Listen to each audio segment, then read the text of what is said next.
नमो नित्यं वृंदावन तरुलताभ्यः करुणया। नमो नित्यं वृंदावन तरुलताभ्यः करुणया किरन्तीभ्यः सर्वानपि च पुरुषार्थान् सकृदपि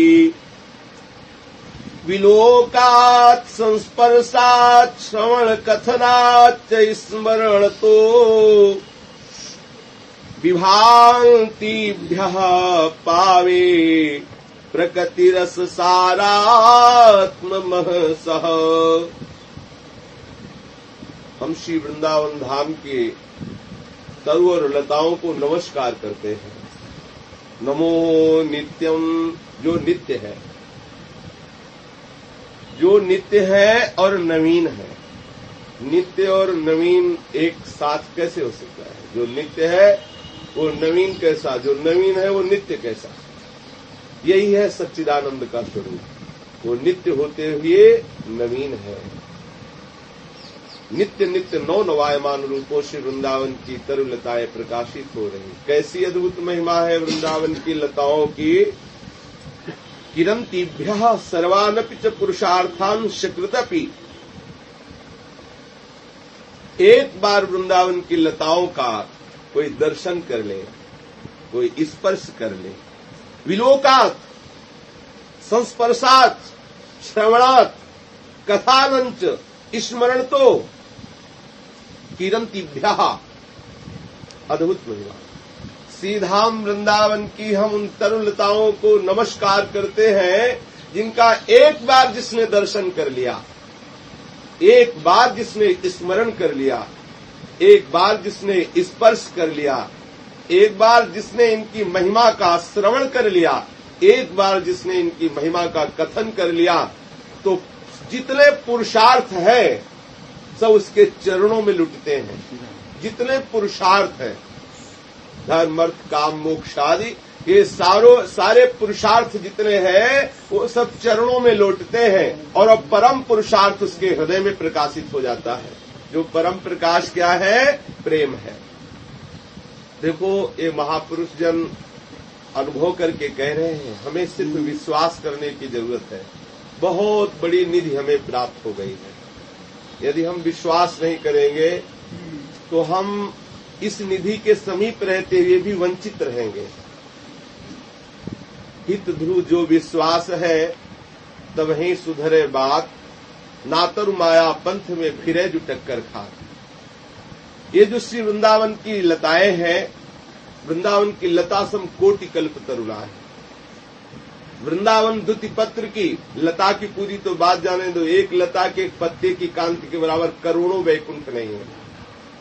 अभी महापुरुष गान कर रहे हैं, मिथ्या थोड़ी गान कर रहे हैं। इन्होंने धाम को देखा, धाम की लताओं को देखा, इन तरुओं को देखा, इनकी महिमा को देखा, तभी कह रहे हैं। अगर कोई एक महापुरुष बोलता और कोई न बोलता तो भी विश्वास करने वाले पुरुषों के लिए विश्वसनीय था।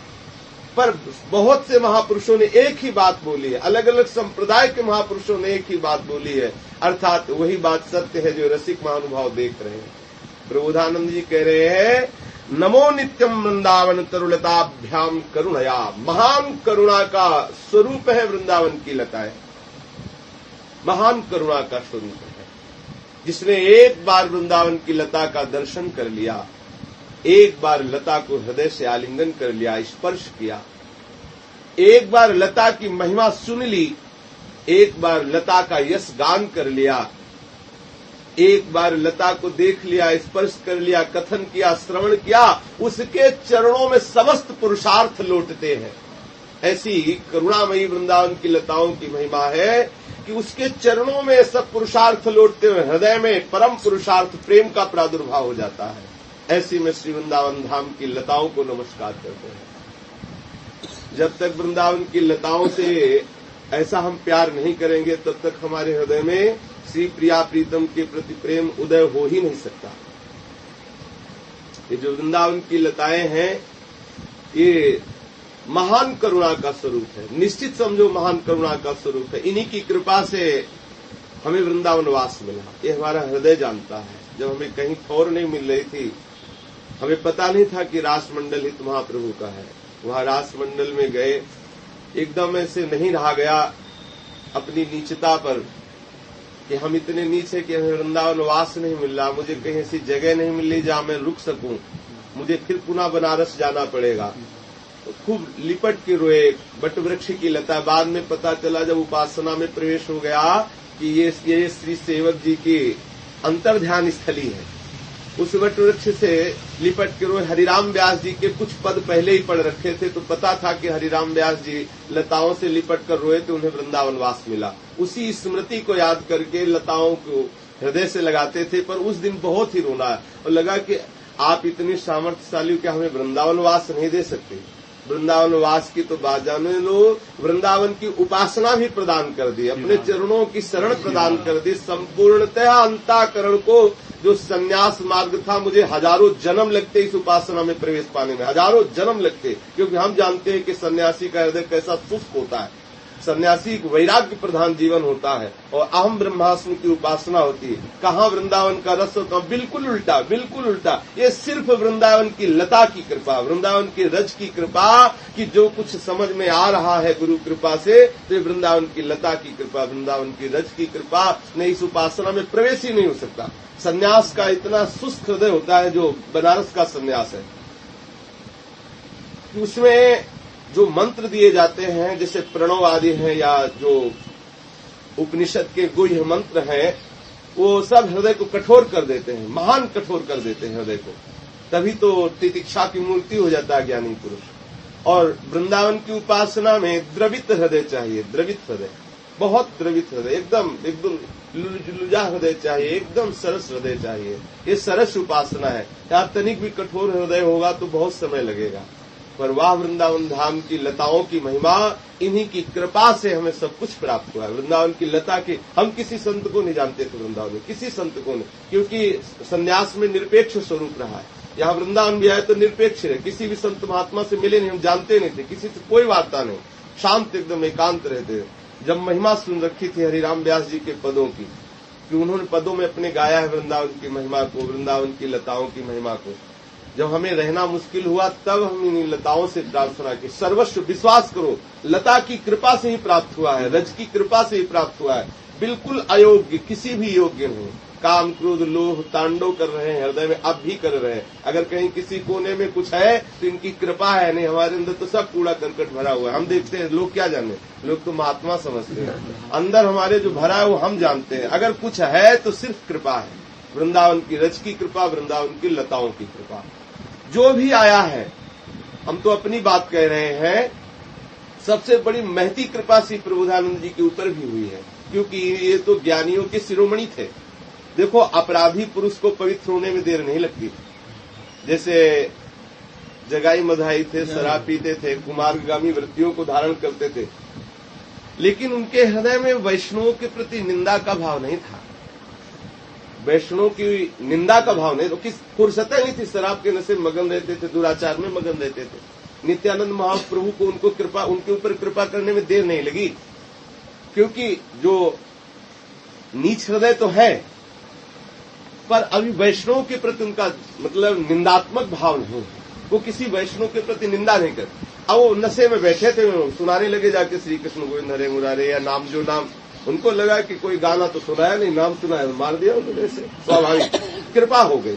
प्रबोधानंद जी का शुष्क हृदय बदल देना बहुत बड़ी बात, मतलब किसी पापी को भगवत मार्ग में लगा देना, ये हम छोटी बात समझते हैं, लेकिन एक कठोर हृदयधारी सन्यासी को, जिसने पूर्ण बोध हो चुका है ब्रह्म तत्व का, उसे सरस बना देना बहुत कठिन है। अरे कच्ची मिट्टी को फोड़ करके घड़ा बना, घड़े को फोड़ को दो, तो जो कच्ची मिट्टी का घड़ा है उसे फोड़ के पुनः कुछ बना सकते हो, लेकिन तपाए हुए पके हुए घड़े को फोड़ करके फिर कुछ बनाना बड़े आश्चर्य की बात है। ये जिनका हम गायन कर रहे हैं, जो वृंदावन महिमा का गायन सुन रहे हैं, ये प्रबोधानंद पाद सरस्वती जी की पूर्व जीवनी में आता है। को बहुत बड़े सन्यासी थे, बहुत बड़ा इनको ब्रह्म तत्व का अनुभव था। ऐसा नहीं साधारण सन्यासी नहीं थे, लेकिन यही आचार्यों की कृपा होती है।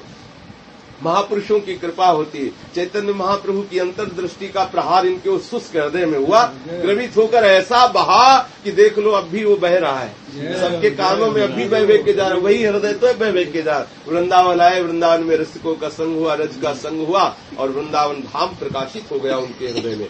प्रकाशित धाम का दर्शन करके बोल रहे हैं, ये कोई विद्वता से नहीं लिख रहे हैं। अगर विद्वता से लिखते तो झलकती इनकी ज्ञान की भाषा, ज्ञान की भाषा अलग ही पकड़ में आ जाती है।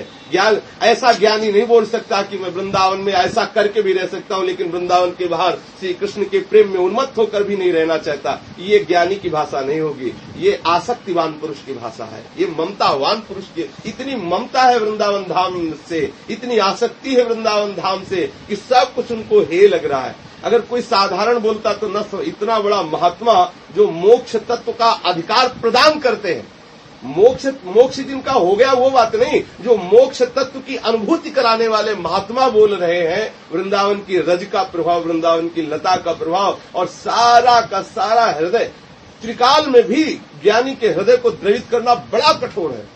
क्यों द्रवित नहीं हो सकता? क्योंकि द्वैत का नाश हो जाता है। दया, करुणा, मैत्री ये तभी उदय होती जब द्वैत का बोध होता है। तत्वतः बात यह है कि ज्ञानी अद्वैत निष्ठा में स्थित रहता है, इसलिए कभी भी उसके हृदय में द्रवण क्रिया नहीं होती। मतलब जो द्रवित हृदय होना है कभी ऐसा नहीं होता।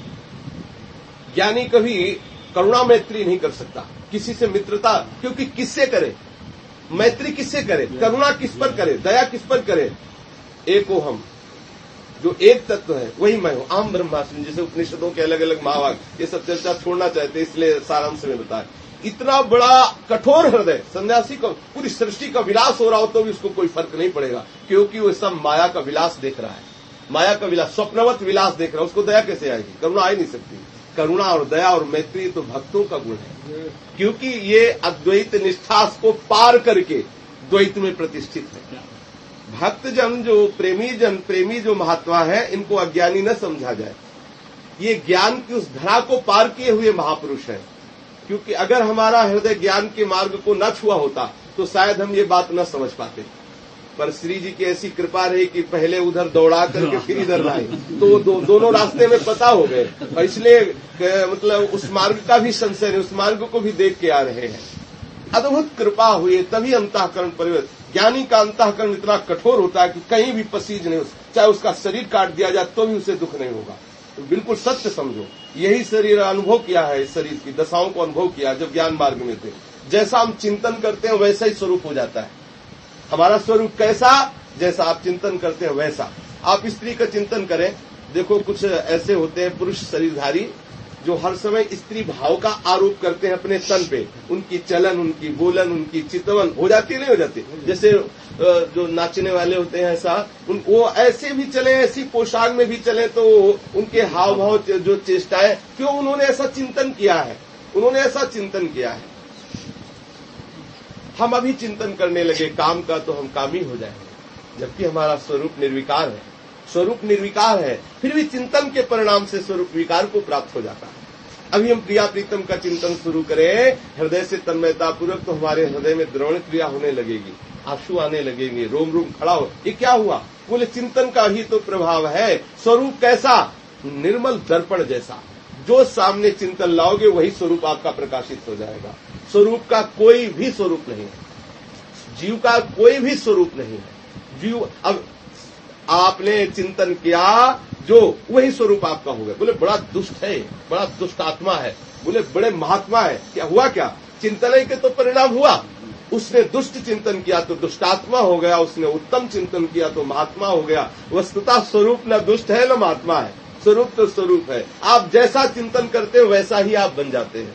तो जो संन्यास का चिंतन है वो निर्विकार और कठोर हृदय बना देने वाला है। तितिक्षा की मूर्ति, सन्यासी तितिक्षा की मूर्ति। तो प्रेमी जन क्या तितिक्ष नहीं होते? उनसे ज्यादा तितिक्षा है यहाँ, लेकिन कठोरता पूर्वक नहीं, विस्मृति पूर्वक। इतना प्रियालाल के प्रेम में तन्मय है कि देह का विस्मरण ही हो गया। तितिक्षा अपने आप हो रही, तितिक्षा वहां की जा रही है। जब तक विज्ञानानंद का अनुभव नहीं होता तब तक जिज्ञासु तितिक्षा करता है। और यहां प्रेम मार्ग में प्रेमी जो तितिक्षा ज्ञानी बड़े पावर से करता है, प्रेमी का विस्मरण हो जाता है, विस्मरण हो जाता है। अभी हम कल ही चर्चा कई बार कर चुके हैं कि श्री भोलानाथ जी अभी 50-60 वर्ष ही हुई है, राधा वल्लभ जी की होली लीला जब होती है तो बड़ी बड़ी पिचकारियां होती है, यहाँ लगा के ऐसे पेट में मारते हैं, बड़ी रफ्तार से जाती है। तो वो ऐसे दर्शन कर रहे थे राधा वल्लभ लाल के, तो सीधा उनके कान में प्रवेश हो गई पिचकारी और पर्दा फट गया और अंदर जल चला गया। अब वो भजन में निमग्न रहने वाले महापुरुष तो बेपरवाही रही, तो धीरे धीरे पानी अंदर फिर सड़ने लगा, फिर मवाद बन गया, किसी मक्खी ने हक दिया तो कीड़ा पड़ गए, मतलब उनके कान से कीड़े गिरते थे। जब लोगों ने देखा तब कहा, अरे बाबा तुम्हें इतना कष्ट है, आप सोचो एक चींटी कान में घुस जाए तो कितना कष्ट होता है। फिर कीड़े रेंग रहे, उनको कोई इससे मतलब नहीं।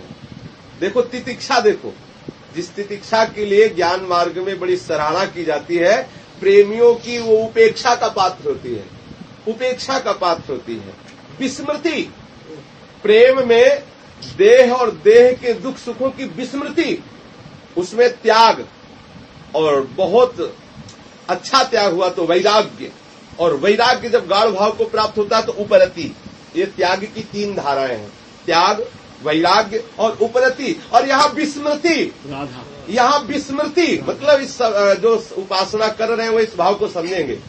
त्याग का भी कहीं न कहीं अभिमान होता है, विरक्तता का भी अभिमान होता है, और यहाँ विस्मृति को हम कौन विसर्ज सुध गए, ये देखो सच्ची तितिक्षा, ये सच्चा त्याग, त्याग का भी त्याग।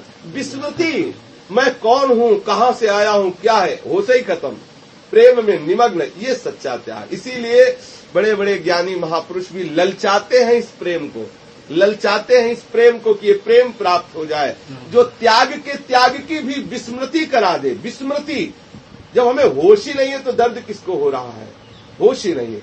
और ऐसी समाधि जो प्रेम से लगती है वो किसी भी ज्ञान की धरा में नहीं होती। हंसते खेलते खाते हुए समाधि कहीं देखी है? हंसते खेलते खाते हुए प्रेमी जन हंस रहे हैं, खाते नजर आ रहे हैं, खेलते नजर आ रहे हैं, लेकिन अंतर्धरा कहीं विशेष देश में घूम रही है, कहीं विशेष लीला में प्रवेश पाए, ऐसी समाधि देखने को नहीं मिलेगी। ये वृंदावन की समाधि है कि दौड़ रहे, हंस रहे, खेल रहे, सेवा करते नजर आ रहे हैं।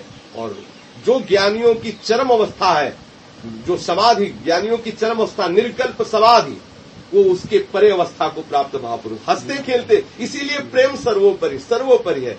कि ये भाषा इसीलिए समझ में आ रही है कि उधर से भी होके आ रहे हैं, हम उस घर को भी झांक के आ रहे हैं, तभी इसीलिए बोल रहा हूं, क्योंकि उधर का रस ऐसा नहीं कि कोई साधारण ब्रह्मानंद कोई साधारण रस है। अरे ब्रह्मानंद कोई साधारण रस है? आपके ब्रह्मानंद जरा सा छू जाए तो त्रिभुवन की संपत्ति थूक देने योग्य हो जाएगी, त्रिभुवन की संपत्ति थूक देने हुए। और प्रेमानंद जरा सा नजर आ जाए तो ब्रह्मानंद हवा आ जाए, हवा में उड़ जाएगा। बरबस ब्रह्म सुखई मन त्यागा, इन्हें विलोकत अति अनुरागा। जब प्रेमानंद का प्रादुर्भाव हुआ, अनुराग का प्रादुर्भाव हुआ, तो ब्रह्मानंद से बरबस मन खींच करके और प्रेमानंद में विलीन हो रहा है। ये श्री जनक जी के वचन है। जनक जी ज्ञानियों में उदाहरण दिए जाते हैं। वो श्री सुखदेव जी के गुरु है, अष्टावक्र के शिष्य है, अष्टावक्र जी के शिष्य है। ऐसे ज्ञानी महात्मा स्वयं वशिष्ठ विश्वामित्र जी से कह रहे हैं, इन्हीं विलोक। जब रघुनाथ जी को देखा तो बोले इन्हीं विलोकत अति अनुरागा। और बरबस, इस शब्द पर देखिए, बरबस शब्द पे दे, बरबस ब्रह्म सुखई मन त्याग। तो कोई कह सकता है कि अभी उस अवस्था को नहीं पढ़े, तो स्वयं वही बोल रहे, सहज विराग रूप मन मोरा। सहज विराग रूप, एक एक शब्द में बहुत बड़ा बल है, चिंतनीय वस्तु है। हमारी चिंतन शक्ति सहज में विषयाकार है, रागमयी है। और जनक जी की कैसी? सहज विराग रूप मन मोरा। एक हाथ उनका महारानी जी के वक्षस्थल पर रखा है और एक पैर उनका अंगीठी में नीचे जल रहा है। उनको न जलन का अनुभव हो रहा है, न इतनी सुकोमल वक्षस्थल के स्पर्श का अनुभव हो रहा है। ऐसा वैरागी महात्मा श्री जनक जी हैं। बोले सहज विराग रूप मन मोरा और चितवत जिम जम चंद्र चकोरा। शब्द, स्पर्श, रूप, रस, गंध, इनसे सहज वैराग्य है। त्रिभुवन में ब्रह्मलोक तक का कोई शब्द, कोई स्पर्श, कोई रूप, कोई रस, कोई गंध इतनी सामर्थ्य नहीं रखता कि जनक जी के मन को ब्रह्माकार से हटा करके और विषयाकार कर दे। लेकिन इन्हीं विलोकयति अनुरागा, इनको देखने से मेरा वैराग, सहज वैराग्य रूप मन, ब्रह्मानंद का रसपान करने वाला मन बरबस इनकी तरफ खिंच के आ गया। ये कौन है? क्या वही साक्षात परब्रह्म साकार रूप में है? विश्वामित्र जी से पूछ रहे हैं श्री जनक जी। ये है प्रेमानंद का, अनुराग का रस ये है। बड़े बड़े ज्ञानियों के चित्त को बलात् अपना गुलाम बना दे, वो प्रेम है, वो अनुराग है। ऐसे अनुरागी जनों की समाधि ऐसी नहीं होती कि ऐसे बैठे हैं, कभी कभी छिन छिन रुदन करंत, छिन गावत आनंद भरी, छिन छिन हार हसंत, ये जो कृपा हरिवंश की। छिन छिन बिहरत संग, छिन छिन निर्खत प्रेम भरी, छिन जस कहत भंग। ये है यहाँ की समाधि, ये है यहाँ का भाव स्वरूप। थोड़ी थोड़ी देर में नाचता है, आता है, ऐसा आता है जो उपासक है। ऐसी उमंग आती है कि क्या करें, तत्काल सब बंद करो, कमरा पर्दा लगा लो कि कोई देखेला और नाचो पिया की आ जाए। कभी रोना आता है, कोई देख तो नहीं रहा, चिल्ला चिल्ला के रोने का मन होता है। कोई दुख में नहीं, कोई शोक में नहीं, ऐसे तब गाने का मन गूंजे, खूब चिल्लाओ गाओ नाम। ये समाधि यहाँ की, ये सब उन्मत्तता छा जाती। कोई सेकंड ऐसा नहीं, कोई क्षण ऐसा नहीं जो प्रिया प्रीतम से चित्त अलग रहे। सिर्फ ये वृंदावन धाम की लता की कृपा, सत्य, परम सत्य। ये वृंदावन की लताएं ऐसी बिल्कुल नहीं जैसा आप उनका दर्शन कर रहे हैं। ये दिव्य प्रेम स्वरूप है। इनकी जरा से, तभी तो देखो प्रबोधानंद जी क्या कह रहे हैं, बोले कीर्तन्तिभ्यः, इनका कीर्तन, वृंदावन की लताओं का यश, वृंदावन की लताओं की महिमा का श्रवण, वृंदावन की लताओं का दर्शन, वृंदावन की लताओं का स्पर्श। नमो नित्यम वृंदावन करुलताभ्यः करुणया कीरंतिभ्यः सर्वानपि च पुरुषार्थान् सकृदपि विलोकात् संस्पर्शात् श्रवणात् कथं च स्मरण तो विभांतिभ्यः। ये विश्वास करो, वृंदावन वास मिला है तो जरूर ये लाभ लो। किसी लता का रोज आलिंगन करो, किसी लता को रोज नाम सुनाओ, किसी लता का रोज दर्शन करो। जैसे राधा वल्लभ लाल के दर्शन करते, बिहारी जी के, ऐसे हाथ जोड़ के लता के सामने खड़े हो, इनसे प्रार्थना करो, इनका सिंचन करो, इनको दुलार करो, इनको काटो मत। वृंदावन में आए हो, एक दतून भी तोड़ो मत, ना तोड़ो, रज लेके दांतों में कर लो। बहुत तुम्हारे तो औषधि ले लो, पेस्ट आदि कर लो, भले कर लो, उससे कुछ नहीं बिगड़। देखो ये जो लोग कहते हैं ना कि ये डाला हुआ, अरे हवा ऐसी चल रही वृंदावन की, किसी की भी सामर्थ्य नहीं कि अंतःकरण को मलिन कर सके, किसी की भी एक बार हमने महाराज जी से कहा कि महाराज जी कभी कभी ऐसा भोजन मिल जाता है, वहां जाते हैं ना बिहारी जी की गुसाइयों के यहाँ रोटी मांगने, कि मन विचलित हो जाता है। एकदम नाराज होके बोले, अरे भजन, उनके शब्द थे, भजन कोई मतलब शब्द थे कि भजन कोई तुच्छी मुच्छी वस्तु है क्या कि जरा सा खाया और चित्त चंचल हो गया। अरे छक के भजन करो, पूरे विश्व ब्रह्मांड को पचा सकता है भजन करने वाला। महाराज जी ने कहा जो अखंड भजन वो पूरे विश्व को पचा सकता है, तुम छोटी मोटी बात, भजन में कमी है वहां मत देखो। जो गोसाई लोग भिक्षा में मतलब दूषित अन्न देते हैं, नहीं, उनके प्रति तो प्रणाम। तुम्हारे भजन में कमी, भजन बढ़ाओ। भजन ऐसी वैसी चीज है क्या पूरे विश्व को पचा सकता है? भजन कोई साधारण वस्तु है क्या? अगस्ती जी ने ऐसे किया, पी गए पूरे समुद्र को और पचा गए, कहीं मतलब गैस भी नहीं बनी अंदर। भजन का ही तो बल है, भजन का बहुत बड़ा बल। भजन नाम के बल से ही भगवान शेष जी पूरे ब्रह्मांडों को धारण किए, सरसों की दाने की तरह। नाम के ही प्रभाव से भगवान महादेव विश्व को आज भी कंठ में धारण किए। अद्भुत महिमा नाम की है। बिल्कुल मत डरो, क्या होगा? हमारे अंतःकरण को मलिन करने की किसी सामर्थ्य नहीं, क्योंकि हम रोज वृंदावन का सेवन करते हैं, वृंदावन की लता का दर्शन करते हैं, वृंदावन की वायु को हमारी नासा इंद्री के द्वारा अंदर जाती है। अंतःकरण, इससे ज्यादा क्या होगा? ये जो हवा लग रही ना, यमुना जी को स्पर्श करके आ रही, ये जो वायु है ना, ये वृंदावन की लताओं का स्पर्श करके आ रही, रज का स्पर्श करके। जब ऐसा कभी स्मरण आता है तो हृदय विकल हो जा रहे, कितने बड़े महत् भाग्य उदय हुए, हमें कहाँ वास मिला है। सुंदर सुंदर लताओं का दर्शन, रज का सेवन, यमुना जी का सेवन, रसिकों का सेवन। अब कृपा की कोई कसर रह गई है? अद्भुत कृपा है।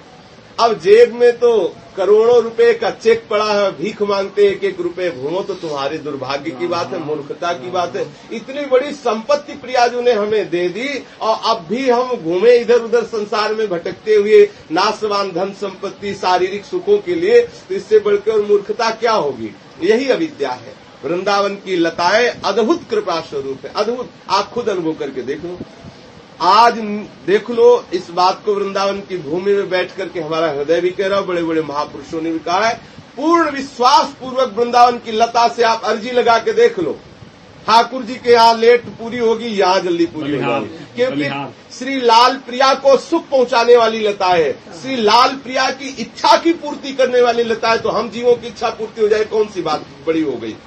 विश्वास मानो, प्रियालाल जैसा जिस क्षण चाहते तत्काल लता वैसा ही स्वरूप प्रकट करके उनको सुख पहुंचाती है। ये साधारण नहीं है बिल्कुल। आप भले वृंदावन वास न करो, भले भजन न करो, लेकिन अगर वृंदावन वास करके इन लताओं को काटोगे और बड़े भजनानंदी बनोगे तो क्या अनुभव होगा, क्या अनुभव होगा। जानते हो, करोड़ों ब्राह्मण, करोड़ों गौओं के मारने से जो पाप नहीं होता, वो पाप इन लताओं की हत्या करने से होता है, लताओं को काटने से होता है। कैसे कैसे मूर्खता आ गई है कि छोटे से बोर्ड को लगाने के लिए इतना बड़ा कीला ठास दिया लता में और एक बोर्ड लगा।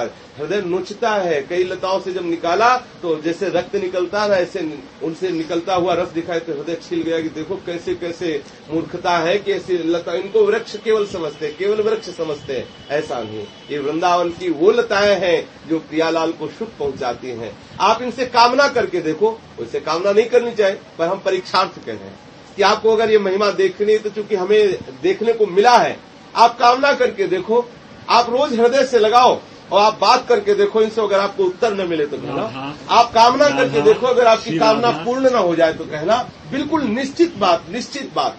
जिनका चित्त प्रवेश पा चुका है इस मार्ग में, वो इसको अक्षरशः सत्य देख रहे हैं, अनुभव कर रहे हैं। नहीं तो संसारी पुरुष को ऐसा लगता है कि क्या है, ये वैसे ही कदम है जैसे बाहर रहता है, ये वैसे ही तमाल। अरे नहीं नहीं नहीं, ये दिव्य करुणा स्वरूप प्रिया प्रीतम को प्रेम, प्रिया प्रीतम का जो प्रेम है ना, वो बांटने वाली लताएं हैं। प्रिया प्रीतम को महाप्रेम में उन्मत्त कर देने वाली ये लताएं हैं। ऐसी वैसी लताएं नहीं है वृंदावन की। बड़े भाग्य है जिनके दर्शन हो रहे हैं, लेकिन बड़ा दुर्भाग्य है जो इनको क्षति पहुंचाए। वृंदावन की लताओं को जो क्षति पहुंचाए, बड़ा दुर्भाग्य। इससे बड़ा महत दुर्भाग्य नहीं। भले जगह मत खरीदो वो जगह जहां लताएं खड़ी हुई। लताओं को काट के तुम्हें अगर रहने की बात आवे तो भले वृंदावन वास मत करना। किसी वृंदावन वासी की सेवा करते रहना तो तुम्हारा वहीं कल्याण हो जाएगा। जहां तुम हो वहीं से किसी वृंदावन वासी को अन्न धन वस्त्र आदि देते रहोगे तो वो चिंतन तुम्हारा करेगा तो तुम्हारा कल्याण हो जाएगा। लेकिन वृंदावन लता काट के वास करोगे तो ये निश्चित है कि जितनी कृपा वृंदावन धाम की ऐसे होती है वास करने पर, उतनी नाराजगी भी होती है जो वृंदावन की लताओं का हतन करता है। हाँ, इससे फिर अगर ये अपराध बन गया ना लता काटने का, लता के साथ दुर्व्यवहार करने का, तो हमें तो अभी तक कोई उपाय सूझने को नहीं मिला है। एक उपाय है, एक काटा है तो 10 लगाओ और उनका सिंचन करो, जीवन भर उनकी सेवकाई करो, तो हमें लगता है कि फिर कृपा हो जाएगी। एक अगर लता को तुमने काटा है, पीड़ा पहुंचाई, तो 10 लताएं लगाओ जमीन खरीद के और फिर उनका सिंचन करो और जीवन भर उन्हीं की उपासना करो, दास्ता करो, तो शायद क्षमा हो जाए। अन्यथा वृंदावन की लताओं का हतन करने, आप क्या समझते हो, जैसे लोग कटवा देते हैं तो ठीक है, अभी गेहूं बोया है तो तत्काल गेहूं थोड़ी मिल जाएगा, थोड़ा इंतजार करो, फसल आ रही है। ये आपने जो दुर्व्यवहार किया है लताओं का, इंतजार करो, जब फसल आएगी ना तब तुम्हें समझ में आएगा। अर्थात जब इसका परिणाम आएगा तो भोगते नहीं बनेगा, ध्यान रखना। ऐसी ऐसी विपत्तियां आ जाएगी, भाग जाओगे, वृंदावन का नाम भी नहीं लोगे, इधर देखोगे नहीं। और कितने ऐसे उदाहरण हमारे सामने इसी 17-18 वर्ष की पीरियड में ही हमने देखा है। ताला लगे हुए हैं, बड़ी बड़ी करोड़ों की कोठी बनी हुई है, वृंदावन में प्रवेश नहीं है, करोड़ों की कोठी बनी, ताला लगे हुए हैं, कोई वहां नहीं रहने वाला नहीं है। और ये क्यों हुआ? अपराध बन गया। तुम धन के बल से, बुद्धि के बल से वृंदावन थोड़ी वास कर सकते हो, कृपा के बल से वास करो। प्यारी जी की कृपा मनाओ और देखो, आप प्यारी जी की कृपा मनाओ, फिर देखो चमत्कार क्या होता है वृंदावन। अद्भुत चमत्कार, अद्भुत चमत्कार। ध्यान रहे, किसी लता को ये सत्संग सुन रहे तो आचरण में हो। कितनी भी कैसे कैसे लोग मूर्ख हैं, बाहर से आते हैं, बोले शुगर हो गई, बोले जाओ छाल ले आओ उस वृक्ष की। अब काट रहे हैं उसे, खुरपी या कुल्हाड़ी से काट के उसकी छाल निकाल रहे हैं और ले जाकर उबालेंगे, पिएंगे शुगर। अरे शुगर ठीक होगी? मरोगे, सड़ोगे। अब वृंदावन की लताओं के साथ ऐसा दुर्व्यवहार, आप क्या समझते हैं? इनको काट के फिर उनकी छाल तुम्हारी जान काट के फिर अंदर से उसका मांस निकाला जाए, कैसा लगेगा? अरे तुम्हारा तो पांच भौतिक नाशवान स्वरूप, ये प्रेम स्वरूप लताएं हैं वृंदावन की। इनको पीड़ा पहुंचा करके कौन सा रोग दूर? प्राय आते हैं, हमें देखने को मिलता है, ये क्या कर रहे हो? वो डॉक्टर ने बताया कि थोड़ा वो सीताफल का पेड़ है ना, उसकी छाल चाहिए, ये थोड़ा ये नीम का पेड़ है ना, इसकी छाल चाहिए। अरे ये कोई साधारण वृक्ष है, लेना है तो जाओ ब्रज के बाहर जाओ या ब्रज के बाहर से मंगाओ। ब्रज की लताओं, खास वृंदावन की लताओं के साथ ऐसा व्यवहार मत करो। हमारे जो बड़े बड़े महापुरुष है, पंडित रामकृष्ण जी जो भागवत निवास के, उनका ये बिल्कुल सख्त शासन था। कोई भी जो नजदीक आने वृंदावन की लता को कष्ट नहीं पहुंचाएगा। अगर उनको शरीर में कोई जरूरत भी होती थी तो कहते थे अगर पत्ती भी लानी तो ब्रज के बाहर जाओ, अगर हमारे शरीर में रोग निवृत्ति के लिए कोई औषधि लानी तो ब्रज के बाहर जाओ, यहाँ की लताओं को कष्ट मत देना। तो वही बात श्री प्रबोधानंद जी कह रहे हैं कि जो वृंदावन की लताओं का एक बार स्पर्श कर लेता है, एक बार वृंदावन की महिमा लताओं की जो श्रवण कर लेता है, जो कथन करता है, जो स्मरण करता है, तो महान करुणा स्वरूप ये जो लताएं हैं ये समस्त पुरुषार्थ उसके चरणों में लुटा देती है। और अगर आप निष्काम हो तो महाप्रेम का उदय हो जाएगा। निश्चित विश्वास करो, निश्चित। यहाँ कोई साधना वाधना काम नहीं करती, यहाँ एक ही साधना, बस यही सर झुकाए रहो। यहाँ तो बरस रहा है, बस डूब जाओगे। क्या साधना करोगे? क्या साधना है यहाँ? कितनी साधना है मनुष्य जीवन में? कितनी साधना है? 80, 88 हजार वर्ष समाधि लगाने वालों के लिए कहा है कि यहाँ निषेध है। 88 हजार वर्ष जिनकी समाधि लगती उन महात्माओं के लिए कह दिया वृंदावन में प्रवेश निषेध है। यह नारदादेश सुकैरगम्यम। ईश भगवान शिव 88 हजार वर्ष समाधि लगती, उनको भी कह दिया निवृत्त निकुंज वृंदावन सहचरी, यहाँ जहाँ नित्य सेवा परायण प्रिया प्रीतम के वहाँ इनका भी प्रवेश निषेध है। भैया देख लो कितना कठिन बात है, वृंदावन वास कितनी कठिन बात है। अगर मिल गया है तो चुपचाप आदर पूर्वक इसका सेवन करो, बस। और कुछ करने के यही सबसे बड़ी साधना है। रज का सेवन, बने तो जितना नाम का सुमिरन, नहीं तो धाम तो है ही है, धाम में तो हम है ही है। बस चुपचाप निरपराध होकर यदि बने रहो तो बहुत जल्दी हृदय में प्रेम प्रकाशित हो जाएगा। ऐसे में श्री वृंदावन धाम की लताओं को नमस्कार करते हैं। अति स्वच्छेत्यंतोज्ज्वल उर्विधोद्यत परिमले परागाणां पुंजैः श्रुतनवमरन्दैश्च सुभगे सुशाखाद्यैर्निरन्धितौ परिवृन्दावन भुवस्तले राधा कृष्णांघ्रिणी रसमय स्निग्ध मधुरे। अति स्वच्छ अत्यंत उज्ज्वल वृंदावन की भूमि है। एक बात यहाँ ध्यान आ रही है, अति स्वच्छ उज्ज्वल भूमि में जो वृंदावन वास कर रहे हैं उनसे प्रार्थना है कि कभी भी थूकने की इच्छा हो तो ऐसी जगह थूको जहाँ किसी महात्मा के चरण न पड़े, जहाँ किसी वृंदावन में परिक्रमा देने वाले या किसी लता के नीचे ऐसे कहीं मत। अगर आ गया है तो उसे रोको रहो, जैसे नाली है या ऐसी जगह जहाँ थूकने योग्य है वहीं थूको, अन्यत्र मत। खाया पान या वृंदावन वास करने में ये सावधानी है, जहाँ तहाँ थूक रहे हो। यही हमारे प्रिया प्रीतम नित्य विहार कर रहे हैं, यही वृंदावन है, यही विहार। आप निकले हो किसी देखो कदम के नीचे पान की पीक पड़ी थी, उस दिन आए थे बाहरी लोग, यहाँ उत्सव किया था, सब ऐसे खा खा के मसाला। कितना अपराध है, इन लताओं के नीचे बैठ के प्रिया प्रीतम बातें करते हैं। निश्चित ऐसा मत समझो कि किसी और वृंदावन, यही वृंदावन, यही इन्हीं लताओं के नीचे खेलते हैं। आप भजन करके देखो, यहाँ रह के देखो, आपको दिखाई देगा। यही बिल्कुल दिखाई देता है महापुरुषों को जो इस रज में रह रहे हैं। यही वृंदावन, यही लताएं हैं, यही लताएं, और कोई लताएं नहीं। यही रज है, इसी रज में खेलते हैं प्रियालाल, जिस रज को तुम देख रहे हो यही रज है। नेत्रों का यही परिवर्तन होगा तो आपको दिखाई देगी यही रज की महिमा की क्या है रज।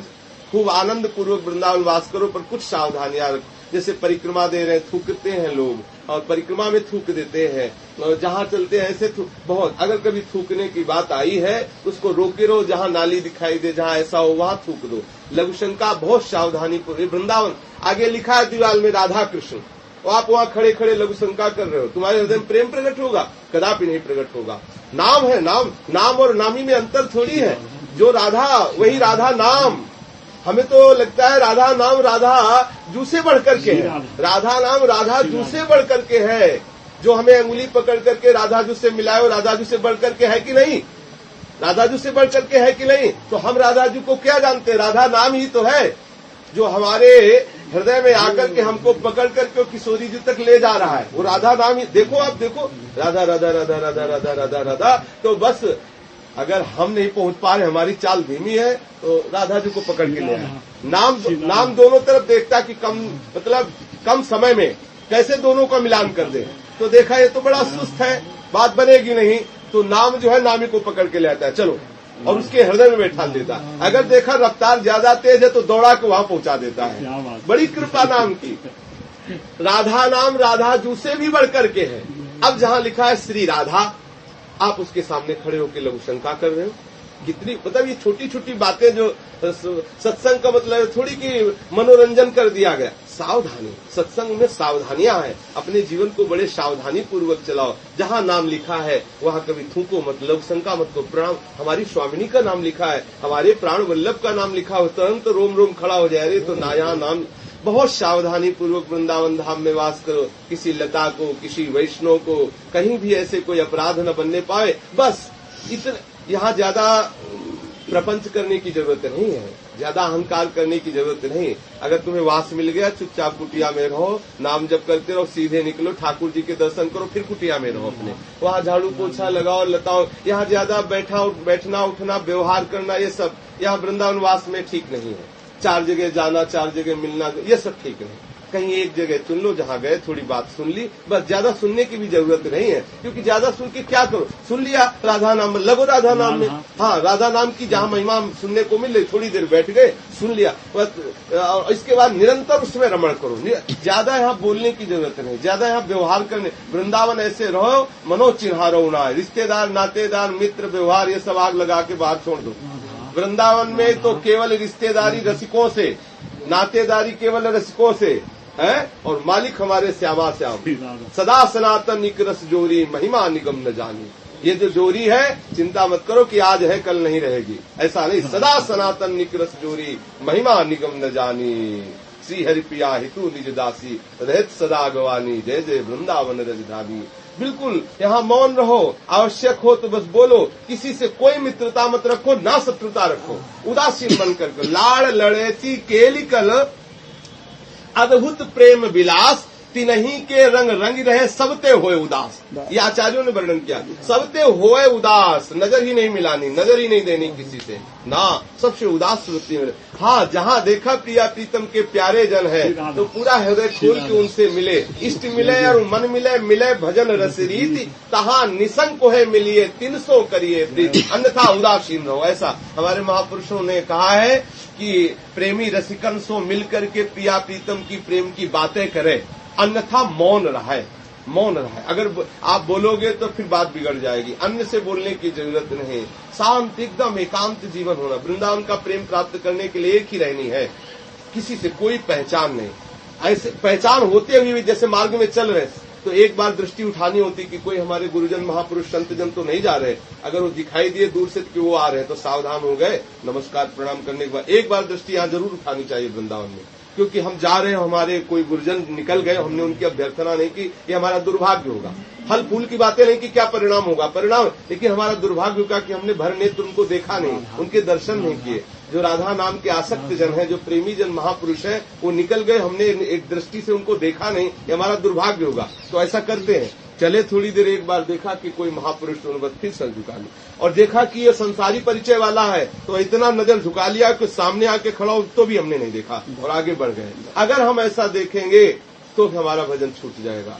प्रेमी जनों, अगर प्रेमी जन भगवान के हैं और वो बैठ के थोड़ी देर संसारिक वार्ता भी कर ले तो हमें सुखद है, लेकिन संसारी आदमी बैठ के थोड़ी देर भगवत वार्ता भी करे तो दुखद है, क्योंकि अभी भगवत वार्ता कर रहा है, पीछे इतना बड़ा खर्रा पकड़ा देगा कि महाराज जी ये समस्या है। और अगर संसारिक वार्ता भी संत जन कर रहे हैं तो सीधे उठा को प्रिया प्रीतम में पहुंचा देंगे।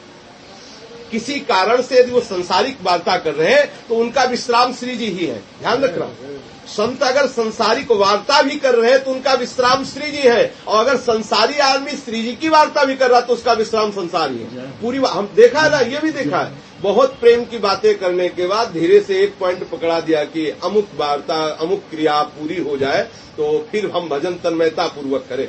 मतलब वो जो अभी तक जितनी भी वो हो रही थी, मतलब सुखद वार्ता आदि, भूमिका बना रहा, हाँ, वो केवल उस हम तो हमारे मुंह में तो चापलूसी आ रही है, तो कह नहीं पा रहे, तो उनका शब्द नहीं मिल, कम पढ़े लिखे तो शब्द नहीं मिल रहा। जितनी चापलूसी होती है वो केवल उस कार्य की पूर्ति के लिए होती है, इसलिए नहीं होती कि महात्मा प्रसन्न होकर प्रिया प्रीतम का प्रेम प्रदान करे, ऐसी वार्ता।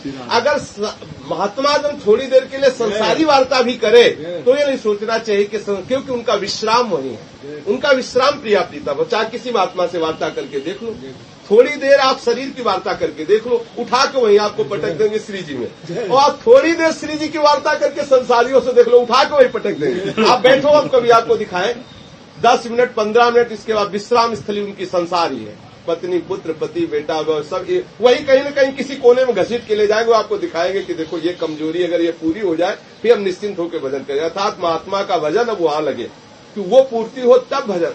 इसीलिए संत महात्माओं का यदि संग करे, वहां कुछ संसारिक वार्ताएं या संसारिक क्रियाएं दिखाई दे तो फिर भी अनदेखी और अनसुनी कर देनी चाहिए, क्योंकि उनका विश्राम स्थल प्रिया प्रीतम ही है।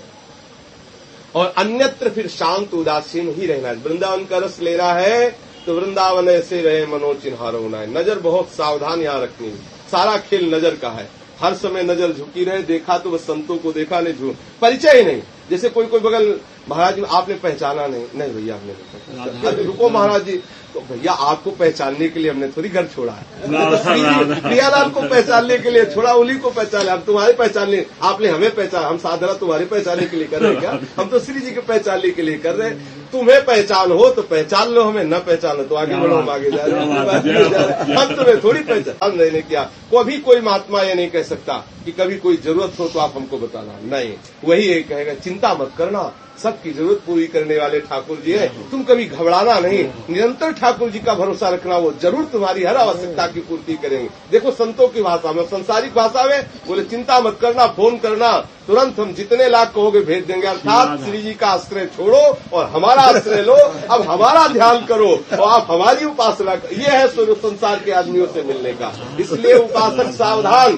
भूखा रहे लेकिन विषयी पुरुषों का आश्रय न ले, नहीं तो श्री जी छूट जाएंगी। ये बहुत साकरी खोर है। प्रेम का जो मार्ग है, प्रेम गलियति साकरी तामे दो न समाए, इसमें तो बस एक ही जा सकता है। और अगर तुमने इधर उधर ताका तो ये गली छूट जाएगी। प्रेम गली राई के सम चलत ही हो तो और क्यों, इतने सुहावने आकर्षण वाले मार्ग है कि तुरंत ये सांकरी गली छूट जाएगी और बड़ा गेट खुल जाएगा माया का, और फिर वहीं पहुंच जाएंगे। जहां से निकलना चाहते थे फिर वहीं से पहुंच जाएंगे।